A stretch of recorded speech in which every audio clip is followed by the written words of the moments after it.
కొల్లాపూర్ నియోజకవర్గంలో బీఆర్ఎస్ నాయకులపై కాంగ్రెస్ గూండాల దాడిని మాజీ మంత్రి హరీష్ రావు తీవ్రంగా ఖండించారు.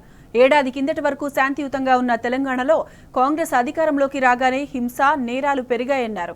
తాజాగా నార్యానాయక్ తాండాలో బీఆర్ఎస్ నాయకుడిపై జరిగిన దాడి దీనికి నిదర్శనమన్నారు. కాంగ్రెస్ వస్తే మార్పు వస్తుందని చెప్పిన రేవంత్ రెడ్డి ఇప్పుడు కాంగ్రెస్ శ్రేణులను ఉసిగొల్పుతూ నిజంగానే మార్పు తెచ్చారని మండిపడ్డారు. సాతాపూర్లో బీఆర్ఎస్ శ్రేణులపై జరిగిన దాడిని మరవక ముందే నార్యానాయక్ తాండాలో కాంగ్రెస్ గూండాలు రెచ్చిపోయారని ఆగ్రహం వ్యక్తం చేశారు.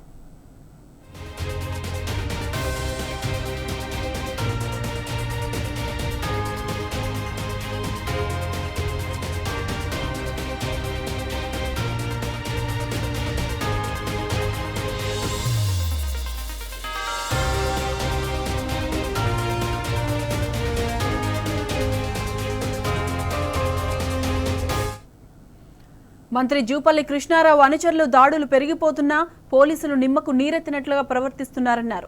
ప్రజాస్వామ్యంలో ప్రచారం చేసుకునే హక్కు ప్రతి పార్టీకి ఉంటుందన్నారు. ప్రజల సమస్యల పరిష్కారం కోసం పోరాటం చేయడం ప్రతిపక్షాల కర్తవ్యమన్నారు. కాంగ్రెస్ వైఫల్యాలు ప్రజలకు తెలుస్తాయని భయపడుతూ దాడులకు పాల్పడుతున్నారని నిప్పులు జరిగారు. బీఆర్ఎస్ ఉద్యమ పార్టీ ఇలాంటి ఎన్నో అణిచివేతలను ఎదుర్కొని నిలిచిందన్నారు. దాడులకు, కేసులకు మా కార్యకర్తలు భయపడరు. బీఆర్ఎస్ ప్రజల పక్షాన పోరాడుతూనే ఉంటుందన్నారు. పోలీసుల నిందితులపై కఠిన చర్యలు తీసుకుని తమ కర్తవ్యం నిర్వహించాలని డిమాండ్ చేశారు.